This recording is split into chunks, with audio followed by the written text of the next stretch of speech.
আজকে সকালে আমরা করে বোনের গরম গরম মালফা। Hey guys, what is up? তো সকাল সকাল মামা বাপি তারা সবাই চা খাওয়াত বইছেন আর ভালো একটা আসর জমি গেছে। আর এই আসর যাতে আমি মিস না করি তার লাগি চাটা লইয়া আমিও বই গেলাম তার লগে। চা খাইয়া লাগিলাম আমি দোকানের কাজে। আকাশের ভাব দেখেই লাগে আজকে খুব একটা বৃষ্টি হইব। তো দোকান লাগে সবকিছু কাটিং আর চপিং শেষ করার পরে বই গেলাম ভাত খাইতে। তো পুকুর থেকে যে মখা মাছ উঠানো হয়েছিল এটা দিয়ে মিষ্টি আমি স্পেশাল ভাবে আলু দেওয়া তরকারি করছেন। তাই নাই তরকারিটা কম মশলা দিয়া একটু ডিফারেন্ট ভাবে বানাই, যেটা খাইতে একদম অসাধারণ লাগে। আর ওই বড় গাছ কাপ দিয়া মায়ে বানাইছিলাম মাছ চরচড়া। আর তাই মাছ চরচড়া একটু আলাদা লেভেলের বানাই, এটা তোমরা দেখেই বুঝতে পারবে। তো বাইরে যখন সবাই বইয়া ভাত খাওয়াত আসলা আমি রওনা হয়ে গেলাম দোকানের লাগিয়া। আর দোকানে ফুসতে না ফুসতেই বিশাল বৃষ্টি আর ঝড়, এমন লাগে যেমন সবকিছু উড়ে লয়ে যাবো গিয়া। বেশ কিছুক্ষণ বৃষ্টি দেওয়ার পরে যখন বৃষ্টি থামাইলো তখন মাসি তারা সবাই গেলা আমরা দোকানও। তো ব্যাপারটা হয়েছে গিয়া আজকে তারা যাইবা গিয়া। তো রাহি আর মুনুরে দোকানে আনার কোনো চান্সই পাইছিলাম না। আর এদিকে তারা দাদাভাইয়ের দোকান দেখতো। এই কয়েকদিন অনেক তাড়াতাড়ি টাইম গুলো খাটি গেছে। তো তারা যাতে কোনো আফসোস না থাকে তার লাগে অল্প সময় লাগে হইলেও মামার কইলাম যে তারা দোকান দেখাই লইয়া যাইতা। তো যেহেতু আমি তারা লইয়া স্টেশনে যাইমু এটার লাগে তাড়াতাড়ি করিয়া পিয়াজ চপিং করাত লাগিলাম, যাতে কাস্টমার হ্যান্ডলিং করতে বাপির যাতে বেশি অসুবিধা না হয়। তো দোকানের বেশ কিছু কাজ আগাইয়া তারা লইয়া আই গেলাম সুরাইবাড়ি স্টেশনে। তো ট্রেন আইতে মোটামুটি আরো আধা ঘন্টা বাকি। তো আমি এদিকে ওদিকে শুট করিয়ার আর সবাই মিলে অপেক্ষা করিয়া ট্রেন আইবার। তো এই কয়েকদিন বেশ মজা মজা কাটে গেল, ভালোই ফুর্তি করলিছি সবাই মিলিয়া। সময় গন্তে গন্তে আই ফেললো ট্রেন। তো every story has an end. এই কয়েকদিনের চ্যাপ্টার আজকে এখানেই সমাপ্ত।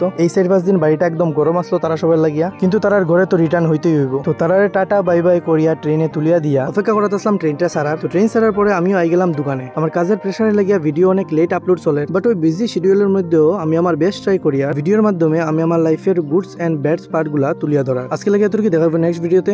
Thank you so much for your lovely support and watching this video.